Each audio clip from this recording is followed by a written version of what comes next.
بسم اللہ الرحمن الرحیم فَأَنِحْكُمْ بَيْنَهُمْ بِمَا أَنزَلَ اللَّهُ، بس فیصلہ کر ان کے درمیان ساتھ اس کے جو اللہ نے نازل کیا. بلا تتبع اہواءہم، اور نہ پیروی کر ان کی خواہشات کی. بحذرہم، ان سے بچ کے رہے یہ کہ فتنے میں ڈال دیں تجھے. این یفتنوکا، ہٹا دیں تجھ کو. ام بعد ما انزل اللہ، بعض احکام سے جو نازل کیے اللہ نے طرف تیرے. فَإِن تَوَلَّوْا، پس اگر وہ منہ پھیریں. فَعْلَمْ، پس جان لے کہ انما، سوا اس کے نہیں ارادہ کیا اللہ نے کہ پہنچائے ان کو بعض ان کے گناہوں سے.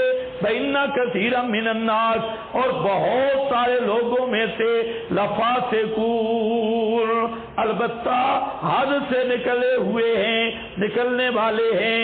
اب دیکھو، لِكُلٍّ جَعَلْنَا مِنْكُمْ شِرْعَةً وَمِنْهَاجًا. شِرْعَةً الطریق الی الماء، شرع سے شریعت ہے، اور شریعت کا معنی ہوتا ہے الطریق الی الماء یا مورد الماء. کیا لفظ بولا میں نے؟ الطریق الی الماء، پانی کی طرف جانے والا راستہ، اس کو کہتے ہیں شریعت. پانی کی طرف جانے والا راستہ یا مورد الماء، پانی کی جائے ورود، پانی کی طرف جانے والا راستہ. ایک تو شریعت کو شریعت کیوں کہتے ہیں؟ جس طرح پانی سے جسم کی پیاس بجھ جاتی ہے، اسی طرح شریعت کے ضابطۂ حیات سے روحانی پیاس بجھتی ہے. کچھ سمجھ گئے یا نہیں سمجھ گئے؟ آج مجھے سمجھ نہیں آ رہی کہ آپ بولتے کیوں نہیں. آپ نے کوئی نیا قانون بنایا ہے؟ یہ بات میری سمجھ سے بالا تر ہے.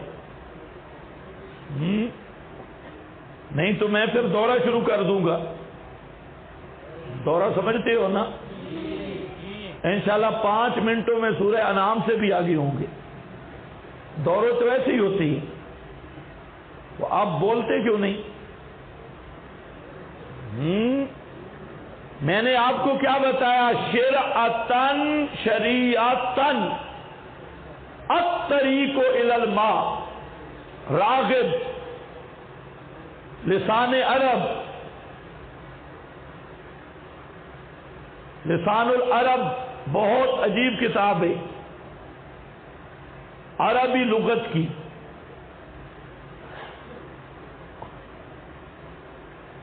تو یہ تو اس کا لغوی معنی ہے. اب شریعت کو شریعت کہتے کیوں ہیں؟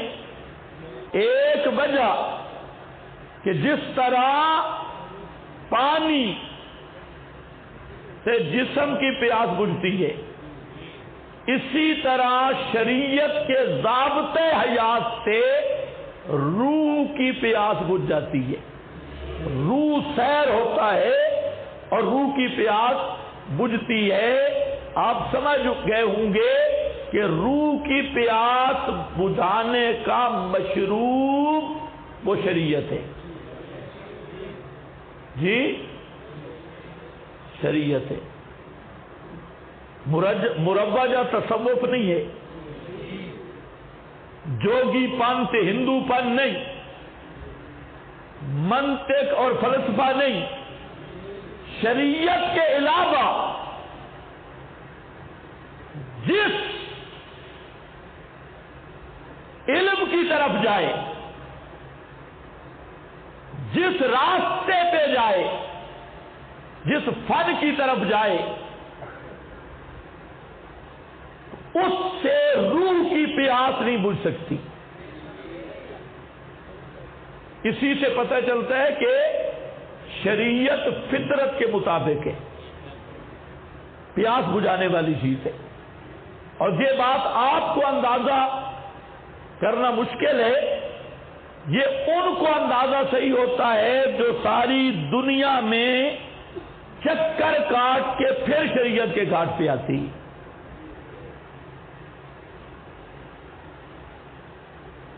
سکون اور اطمینان وہ شریعت سے ملتا ہے، پیاس بجھانے والی. ایک دوسرا کہ پانی سبب لحیات البدن، پانی بدنی حیات کا سبب ہے، اور شریعت حیات روحانی کا سبب ہے. اس لیے شریعت کو شریعت کہتی ہے.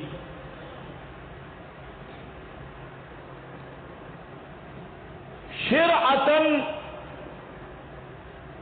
شریعت و منہاجا روشن راستہ، منہاجن واضح راستہ. بعض حضرات نے کہا کہ شرعتن سے مراد فروعات ہیں اور منہاجن سے مراد عقائد ہیں، شرعتن و منہاجا. لیکن علامہ آلوسی نے اس پہ رد کیا، فرماتے ہیں کہ لیسا بشیء، یہ فرق نہیں. اصل میں شرعیت دستور حیات اور منہاجن واضح اور روشن، واضح اور روشن دستور حیات. شریعت و منہاجہ کا معنی مقصد یہ ہے شریعت کے مقابل جب دین کا لفظ آئے، لفظ دین پہ پہلے بھی میں بات کر چکا ہوں، تو اس وقت دین سے مراد اصول ہوتی، عقائد ہوتی. شرع لکم من الدین ما وصى به نوحا، وہ اصول اور عقائد ہے. اور دین کے مقابلے شریعت فروعات ہے، عملیات ہے. اور کبھی شریعت کا معنی عام لیا جاتا ہے، اعمال و عقائد دونوں کو شامل ہوتا ہے، جیسے شریعت محمدیہ، شریعت اسلام. حقیقت میں شریعت تفصیل احکام کا نام ہے، اور دین اصول و عقائد پر اطلاق ہوتا ہے. اصل معنی یہ ہے. یہاں کیا مقصد ہے؟ یہاں یہ بتانا مقصد ہے کہ دین تو سب انبیاء کا ایک رہا، آدم سے لے کے محمد مصطفیٰ صلی اللہ علیہ وسلم تک سب انبیاء کا ایک ہی دین رہا، اصول. البتہ شریعت بدلتی رہی، احکام فروع یہ بدلتے رہے. اللہ کی حکمت کے موافق انسانیت کے عروج کے لحاظ سے وہ احکام میں تبدیلی آتی رہی، تا آ کے انسانیت کمال پہ پہنچ گئی. دور محمدی صلی اللہ علیہ وسلم میں آپ کو نبوت دینے کے بعد انسان کے سارے مدارج کمال کے آپ کی اتباع میں رکھ دیے، اس لیے اب نئی نبوت کی کوئی ضرورت نہیں رہی. اب ذرا سمجھو مقصد کیا ہے. دین ایک اور شرائع مختلف، اور مختلف شرائع مبنی پر حکمت ہے. اللہ یہ کر سکتا تھا سب کو، جیسے اصول ایک دیے تو فروع بھی ایک دے دیتا، لیکن یہ خلاف ہے مقتضائے حکمت کے. اللہ نے یہ نہیں کیا. بس اب دیکھو اس پر حاشیہ. لِكُلٍّ جَعَلْنَا مِنْكُمْ، ہر ایک کے لیے بنایا ہم نے تم میں سے. استیناف بیانی لتعلیل الامر والنہی قبلہا شرعۃ ومنہاجا. کدھر ہے بھائی؟ ہاں، لِكُلٍّ جَعَلْنَا مِنْكُمْ پہلا مسئلہ یہ ہے کہ منکم کا خطاب کس کے لیے ہے؟ لِكُلٍّ جَعَلْنَا مِنْكُمْ. بعد نے کہا ہے کہ لِكُلِّ نَبِيٍّ جَعَلْنَا مِنْكُمْ. تو اس صورت میں کلن کی تنوین عوض ہوگی مضاف الیہ کے اور معنی ہوگا لِكُلِّ نَبِيٍّ. بعد نے کہا کہ مضاف الیہ نکالو لِكُلِّ أُمَّةٍ، تو خطاب بھی اسی لحاظ سے ہوگا. لِكُلِّ نَبِيٍّ ہو تو منکم کا خطاب انبیاء کو، اور لِكُلِّ أُمَّةٍ ہو تو خطاب کس کے لیے ہوگا؟ ہر امت کو. آپ کے پاس کیا لکھا ہے؟ لِكُلِّ أُمَّةٍ. اس لیے قیلا المخاطب بہذا هذه الامہ. بعد نے کہا ہے تیسرا احتمال آ رہا ہے، ایک لِكُلِّ نَبِيٍّ، دوسرا لِكُلِّ أُمَّةٍ، تیسرا لِهَذِهِ الْأُمَّةِ. ومعنی ہو اور معنی یہ ہے لِكُلٍّ جَعَلْنَا الْقُرْآنَ مِنْكُمْ أَيَّتَهَا الْأُمَّةِ شِرَّةً وَمِنْهَاجًا. سبحان اللہ، بہت خوب معنی ہے. خطاب اس امت کو ہے اور مطلب یہ ہے کہ جعلنا لِكُلٍّ جَعَلْنَا الْقُرْآنَ، لِكُلٍّ جَعَلْنَا کیا ہے؟ جعلنا سارے پڑھو جعلنا ہر ایک امتی کے لیے، امت کے ہر طبقہ کے لیے، امت کے ہر طبقہ کے لیے. اب کل پہ اشکال نہیں ہوگا.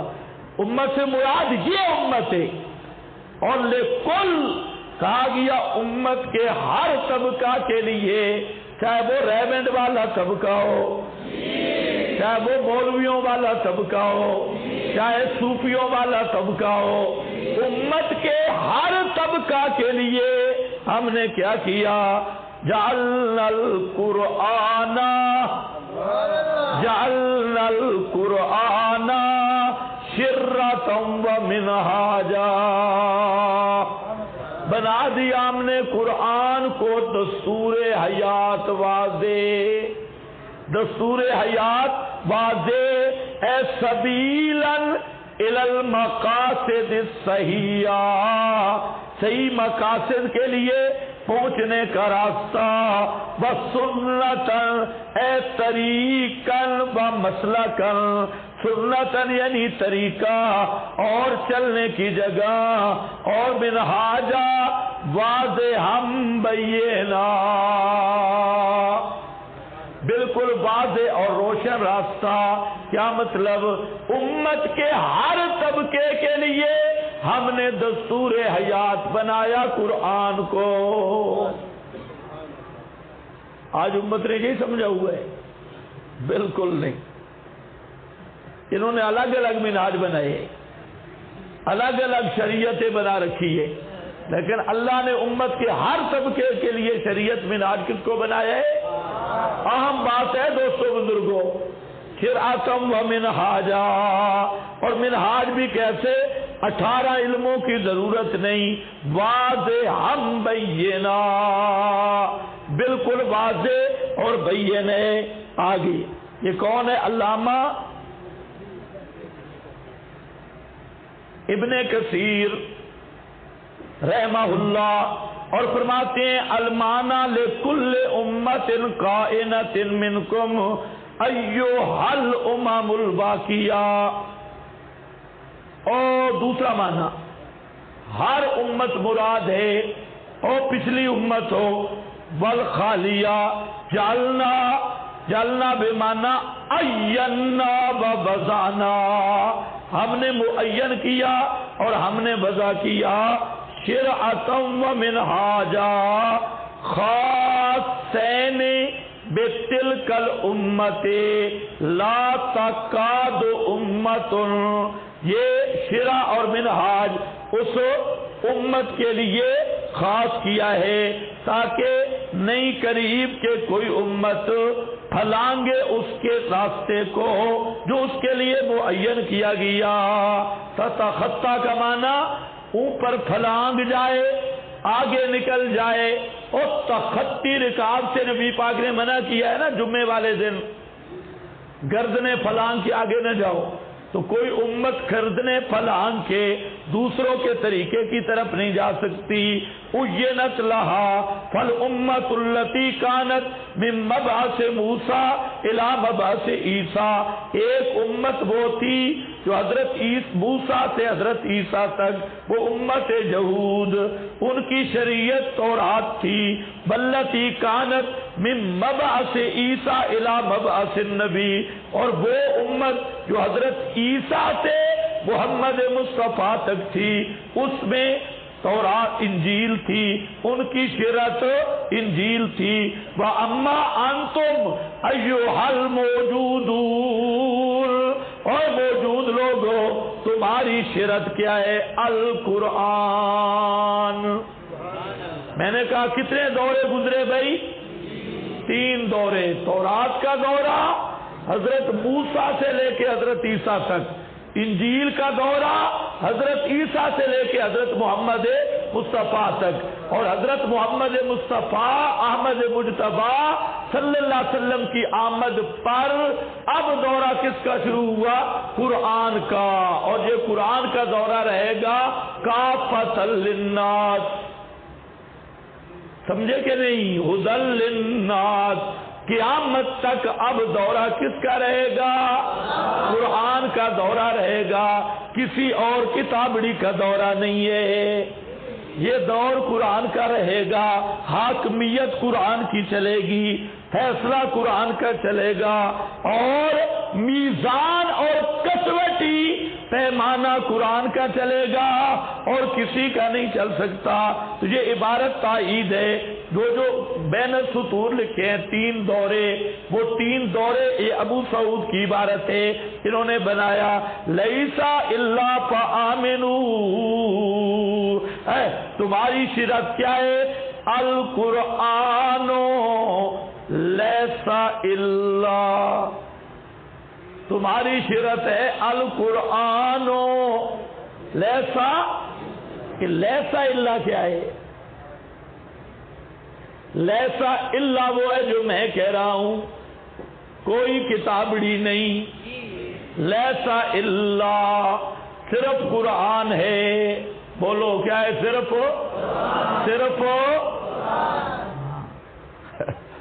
اللہ کی شان. جب قرآن کی عظمت بیان کریں بے ایمان کہتے ہیں انکار حدیث کی بو آ رہی ہے. اور ان کو بتاؤ چبلو قرآن نے حجیت حدیث بیان کی ہے، قرآن میں نہیں ہے حجیت حدیث کا مضمون. پھر قرآن کافی ہے نا. حدیث کو بھی ہم نے حجت مانا ہے کہ قرآن نے منوایا ہے. فقہا اور مجتہدین کی بات بھی ہم نے مانی ہے، قرآن نے منوائی ہے. ہاں خیال کرو، پتہ نہیں ادھر کوئی شیطان نے بلڈنگ لی ہے، بیٹھا ہوا ہے، تھوڑا سا ہے تو صوفی کو چوک دیتے. ہاں بھائی شکر ہے بھائی، اللہ ان بزرگوں پہ راضی ہو. کیسی باتیں لے کے اگر ہم بیان کرتے کوئی بھی ماننے کے لیے تیار نہیں تھا، چاہے ادھر لکھی بھی ہوتی. اس لیے آپ ذرا غور سے سنیں. آپ کو کہتے ہیں یہ قرآن پڑھتے ہیں، مانا اپنا کرتے ہیں. یہ اپنا مانا کر رہے ہیں؟ ابھی سے دیکھ لو، کاپیاں پنسلیں ساتھ رکھ لو، ایک کاغذ جہاں میں مانا اپنا کروں تو مجھے چٹ لکھ دینا، تاکہ اہل بدعت کا پورا مکالہ ہو. ہم قرآن پڑھتے ہیں اور ہمارا دعویٰ ہے مانا قرآن کا وہ کرتے ہیں جو 14 صدیوں سے آ رہا ہے، وہی مانا کرتی ہے.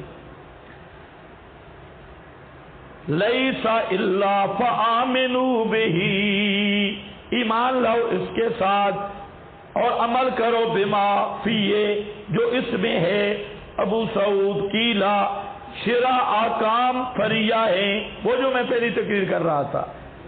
شرع سے مراد احکام فریہ اور منہاج سے مراد کیا ہے؟ احکام اعتقادیہ ولیس بشیء، یہ کوئی نقطہ نہیں، یہ والتحقیق فی ھذا المقام، اس مقام پہ تحقیق ہے کہ انا متعبدون باحکام الشرائع الباقیہ من حیث انہا احکام شرعتنا الا لا من حیث انہا شرعۃ للاولین۔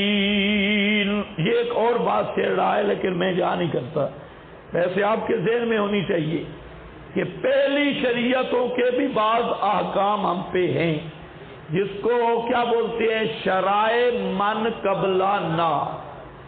کیا بولتے ہیں؟ شرائع من قبلہ نہ۔ یہ شرائع من قبل نہ نہیں ہے، شرائع من ان لوگوں کی شریعت جو ہم سے پہلے گزرے ہیں، بعض احکام ہیں۔ علامہ کہتا ہے کہ پھر کیا معنی ہوگا کہ جب قرآن کا دور آیا تو اب دورہ کس کا چلے گا؟ قرآن ہی کا چلے گا۔ بڑا بیتی لوٹ سبھی کرے، جب کوئی کام کی بات آتی ہے اس کی بس ہو جاتی ہے کہ دورہ کس کا چلے گا بھائی؟ قرآن کا چلے گا۔ تو اس پر اشکال ہے کہ بعض احکام تو تورات انجیل کے بھی آ رہے ہیں، تو اس نے کہا اس حیثیت سے نہیں کہ وہ تورات انجیل کی ہے، وہ اس حیثیت سے ہم عمل کر رہے ہیں کہ قرآن تصدیق کر رہا ہے، وہ بھی گویا کہ قرآن کی ہے۔